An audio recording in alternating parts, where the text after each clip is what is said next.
Hello yes welcome to Suman TV. So మన ఇంటికి రారాజు మన నాన్న అని చెప్తాం. సో ఆయన లేకపోతే ఇల్లు అసలు స్టేబుల్ గానే ఉండదు. అలానే మన బాడీకి రారాజు ఎవరు అంటే గట్ హెల్త్ అనే చెప్పొచ్చు. ఎందుకనంటే గట్ సరిగ్గా లేకపోతే సో గట్ హెల్త్‌లో ఇష్యూస్ ఉన్నట్లయితే మన బాడీలో ఎక్కడ ఏవి డ్యామేజ్ అయితే చెప్పలేము అని చెప్పేసి అంటూ ఉంటారు. మరి గట్ హెల్త్‌లో డిస్టర్బ్ అవుతున్న మన గట్ హెల్త్ ఎక్కడి నుంచి డిస్టర్బ్ అవుతుంది? అంటే దీనికేమైనా రూట్ కాజ్ తెలుసుకోవాలంటే ఏ విధంగా? సింప్టమ్స్ ఏమన్నా ఉంటాయా? ఇలాంటివన్నీ చెప్పడానికి ప్రస్తుతం మనతో పాటు ఉన్నారు డాక్టర్ రాజేష్ గారు. మాట్లాడేద్దాం. నమస్తే సార్. నమస్తే. Sir gut health related issues అనంగానే గట్ హెల్తే కదా ఏముందిలే కొంచెం డిస్టర్బ్ అయిందంటే ఏదో ఒకటి మెడిసిన్ ఏసుకోవడమో, లేదంటే కొంచెం ఫుడ్ సరిగ్గా తీసుకుంటే అయిపోతుంది. ఫుడ్ సరిగ్గా తీసుకుంటే అయిపోతుంది అనుకుంటూ ఉంటారు. బట్ ఇదే మెయిన్ మన గట్ హెల్త్‌కి మన బాడీ మొత్తం స్టేబుల్‌గా ఉండడానికని చాలా వరకు తెలీదనుకుంటా ఎవరికీ. సో నిజంగా ఈరోజు గట్ హెల్త్ సరిగ్గా ఉండాలంటే రూట్ కాజ్ తెలుసుకోవాలి సార్ ఫస్ట్ అని చెప్తూ ఉంటారు. ఆ రూట్ కాజ్ ఎక్కడి నుంచి తెలుసుకోవాలి అంటారు? సో గట్ హెల్త్ మీరన్నట్టు చాలా క్రూషియల్. ప్రతి సమస్యకి ఆరిజిన్ అక్కడ ఉంటదని నా అభిప్రాయం. హ్మ్. సో గట్ హెల్త్ అంటే అసలు జీర్ణాశయం ఎలా మెయింటైన్ మెయింటైన్ చేస్తున్నాం చేయాలి. అనేది హ్మ్. ఇష్యూ. సో సాధారణంగా గమనిస్తే ఈ మోడర్నైజేషన్ ఎఫెక్ట్స్‌లో ఫస్టు ఉదయాన్నే అందరూ బ్రేక్‌ఫాస్ట్ తింటున్నారా అంటే తినట్లేదు. తినట్లేదు. దాని కారణంగా ఏమవుతుందంటే ఏదో ఒకటి త్వరగా తినేసి వెళ్ళడము, లేతే సరిగ్గా తినకపోవడమో జరుగుతుంది. ఈ తినే వాటిల్లో కూడా పేగుకి హానికరంగా ఉండేవే తింటున్నారు. ఫర్ ఎగ్జాంపుల్ మ్యాగీ మసాలా ఇలాంటివి మ్యాగీ. తింటారు. అది ఈజీగా కుక్ చేసుకొని తినేస్తారు కాబట్టి ఏదో ఒకటి కడుపులో వేసేసుకొని వెళ్తున్నారు. కొంతమంది అసలు తినరు. తినరు. ఈ తినడం కాక బ్రేక్ ద ఫాస్ట్ అనేది కాన్సెప్ట్‌ని కాస్త అది ఆఫ్టర్‌నూన్‌కి మార్చేస్తారు. సో సంథింగ్ లైక్ 12 1 2 3 లేట్‌గా తింటున్నారు. సో ఈ టైంలో ఏం 1 మీల్ ఇన్ జరుగుతుంది? A day like yes. ఈ టైంలో ఏం జరుగుతుందంటే ఈ మధ్యలో కాఫీయో, టీయో, కూల్ డ్రింకో ఏదో ఖచ్చితంగా ఒకటి తాగుతారు. ఎళ్తుంది. ఆర్ ఎ స్నాక్ తినడం. ఇవన్నీ కూడా హానికరం. ఎందుకంటే these are all processed foods. Yes. ఈ ప్రాసెస్డ్ ఫుడ్స్‌లో అధికంగా ఉండేది పాలీహైడ్రోజనేటెడ్ ఫ్యాటీ యాసిడ్స్ హ్మ్. అంటే ఆయిల్స్, తర్వాత ప్రిజర్వేటివ్స్, తర్వాత హానికరమైన కెమికల్స్ ఇవన్నీ ఉన్నాయి కాబట్టి ఆటోమేటిక్గా కడుపులో చిన్న చిన్న అల్సర్స్ పుట్టించడము, గ్యాస్ ట్రబుల్ క్రియేట్ చేయడము డెఫినెట్గా జరుగుద్ది. అండ్ ఇది మీరు ప్రాక్టికల్గా గమనిస్తే చాలామంది చేస్తున్నారు. సో ఆ కారణంగా ఏమవుతుందంటే ఏదైతే మార్నింగ్ మనం ఈ గట్ హెల్త్ మెయింటైన్ చేయడానికి తినాల్సిన బ్రేక్ఫాస్ట్ ఏదైతే ఉందో అది బాడీలోకి వెళ్ళట్లేదు.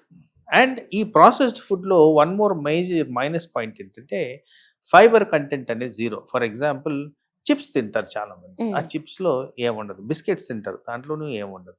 Sugar, salt and maida. So ఇవన్నీ కూడా బాడీకి పెద్ద బెనిఫిషియల్ ఎఫెక్ట్స్ ఇవ్వవు. మనకు కావాల్సింది ఏంటంటే adequate amount of fibre, proper amount of water and some పోషక ఆహారాలు విలువ ఉన్న substances like the fruits, vegetables or sprouts ఇలాంటివి తీసుకోవడం వల్ల గట్ హెల్త్ ప్రాపర్గా మెయింటైన్ అవుతుంది. గట్ హెల్త్లో మనం కూడా గుర్తుకుంచవలసింది ఏంటంటే అక్కడ కూడా కొంత బ్యాక్టీరియా అనేది మెయింటైన్ అవుతూ ఉంటుంది. ఆ బ్యాక్టీరియా కూడా హెల్తీగా ఉంటేనే మనకి గట్ హెల్త్ ప్రాపర్గా ఉంటుంది. ఎందుకంటే జీర్ణాశయంలో బ్యాక్టీరియా కూడా యాక్టివ్గా పనిచేస్తేనే అది జీర్ణించుకొని దాంట్లో ఉన్న ఏవైతే బెనిఫిషియల్ ఎఫెక్ట్స్ ఉన్నాయో అవి అబ్జార్బ్ చేసుకోండి. సో ఇలా గట్ హెల్త్కి మార్నింగ్ బ్రేక్ఫాస్ట్కి డైరెక్ట్ కనెక్షన్ ఉంది. తర్వాత చాలా మటుకు నేను గమనించింది ఏంటంటే వాటర్ ఈస్ నెగ్లెక్టెడ్. గట్ హెల్త్లో వాటర్ అనేది ఇంపార్టెంట్. ఎందుకంటే జీర్ణం సరిగ్గా కావాలంటే వాటర్ చాలా ఎక్కువగా కంట్రిబ్యూట్ చేయాలి. అలాగే మోషన్ ఫ్రీగా కావాలన్నా కానీ వాటర్ ఫ్రీగా కంట్రిబ్యూట్ చేయాలి. అలాగే మోషన్ ఫ్రీగా సాఫ్ట్గా ఉండాలి అంటే ఫైబర్ కంటెంట్ ఉండాలి. అందుకోసమే నేను ఫైబర్ గురించి ఎంఫసైజ్ చేశాను. So fibre, water, quality amount of food తీసుకుంటే ఇది గట్ హెల్త్ ప్రాపర్గా మెయింటైన్ చేసే విధంగా మనం మేనేజ్ చేసుకోవచ్చు. తర్వాత చాలా మటుకు మన కన్జ్యూమింగ్ ఆఫ్ సోడా పాప్స్, ఈ కూల్ డ్రింక్స్ తాగినప్పుడు దాంట్లో ఉన్న కార్బొనేటెడ్ డ్రింక్స్ ఏవైతే ఉంటాయో, దాంట్లో ఉన్న కెమికల్స్ ఏవైతే అంటారో దాంట్లో ఉన్న తత్వం వల్ల యాసిడ్ పుట్టించే విధంగా పనిచేస్తాయి. సో యాసిడిటీ పెరిగినప్పుడు ఆకలి అనేది చచ్చిపోద్ది. ఇర్రెగ్యులర్ ఫుడ్ హ్యాబిట్స్ అనేవి డెవలప్ అవుతాయి. దాని కారణంగా కూడా గట్ హెల్త్కి దెబ్బతీసే విధంగా పనిచేస్తుంది.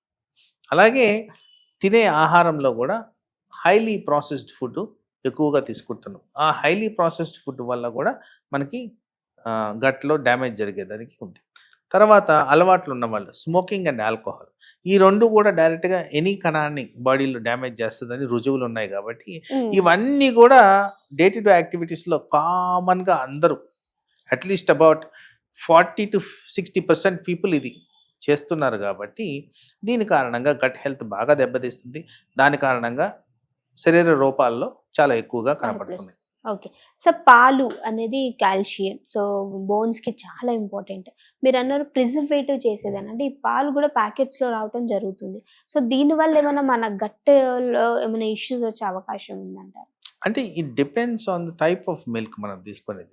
ఇప్పుడు ప్రతి ఒక్కరు ప్రిజర్వ్డ్ మిల్క్ తీసుకోవట్లేదు. డైరెక్ట్‌గా డైరీ ఫార్మ్ నుంచి తెచ్చుకున్న వాళ్ళు ఉన్నారు. హ్మ్.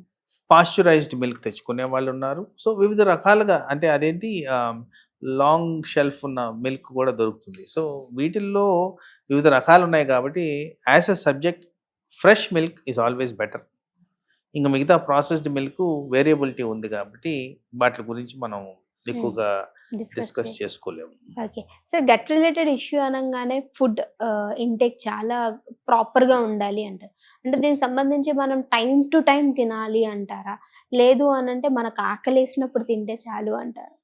Breakfast is a must whatever it is. Yes. అది ఆ టైమింగ్ కూడా my recommendation is around 7:30 to 8. Lunch ఐడియల్‌గా తినండి అరౌండ్ 1:00.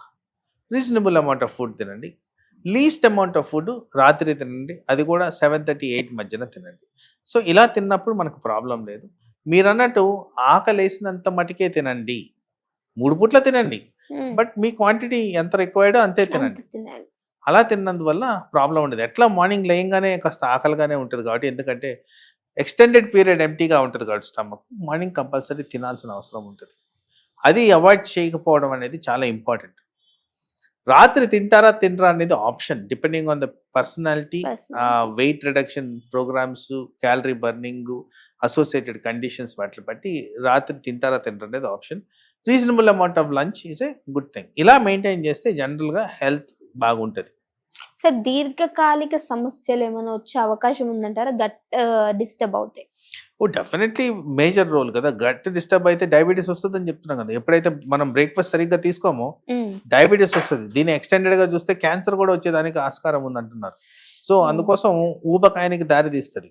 సో ఇవన్నీ దీర్ఘకాల సమస్యలు. ఒకసారి ఊబకాయం వచ్చిందంటే చాలా అసోసియేటెడ్ మెడికల్ కండిషన్స్ అక్కడ రిలేట్ అవుతాయి కాబట్టి యెస్, డెఫినిటివ్‌గా గట్ హెల్త్‌ని ప్రాపర్‌గా మెయింటైన్ చేయకపోతే హెల్త్‌లో ఇల్ ఎఫెక్ట్స్ చాలా వచ్చే ఉంటాయి. అవకాశం ఉంది. Thank you so much sir. చాలా చక్కటి ఇన్ఫర్మేషన్ అందించారు.